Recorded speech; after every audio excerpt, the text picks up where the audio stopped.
আমি এত কিছু জানি যা অনেকেই জানে না বাংলাদেশে। আমি সব কথা বলতে পারবো না, আমি সব কথা, তবে একটা কথা বলে চাই, উনি শোক প্রকাশ করার আগে উনি ক্ষমা চাওয়া উচিত ছিল প্রথমে, যে আমার রাজনৈতিক ভুলের জন্য উনি যে জেলে ছিলেন এবং আমার রাজনৈতিক প্রতিহিংসার জন্য, আমার ক্ষমতার অফুরন্ত লালসার জন্য, সেই কারণে আমি আজকের দেশনেত্রী খালেদা জিয়ার কাছে আমি মাপ চাই।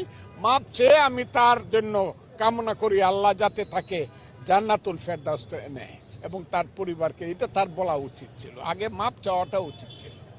কারণ আমি মনে করি দেশনেত্রী খালেদা জিয়াকে জেল দেওয়া হলো, এটা প্রতিশোধমূলক একটা, মারাত্মক প্রতিশোধমূলক একটা কর্মকাণ্ড।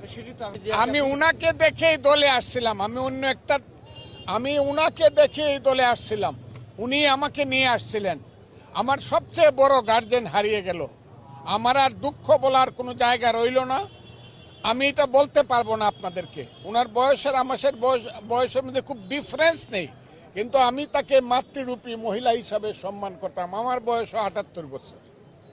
কাজে আমার সবচেয়ে বড় যে চাওয়া পাওয়ার যে জায়গাটা, দুঃখ বলার জায়গাটা, এটা আমি হারিয়ে ফেললাম। উনি আমাকে দলে নিয়ে আসছিল, আবারও বলছি উনি আমাকে বিএনপিতে নিয়ে আসছিল। আমি একটা মূল্যায়ন করি, পৃথিবীতে অনেক নবী রসুল গরুরা মেষের রাখাল ছিলেন, লেখাপড়া ছিল না, উম্মি ছিলেন, হ্যাঁ, তাদের একাডেমিক কোয়ালিফিকেশন ছিল না, কিন্তু বিশ্বকে তারা আলোকিত করেছেন।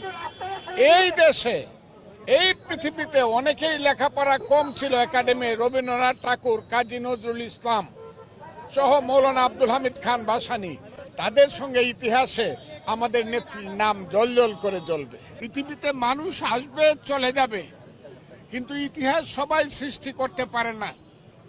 আমি মনে করি এই বাংলাদেশে ইতিহাসের গৌরবোজ্জ্বল শিখরে, হিমালয়ের সবচেয়ে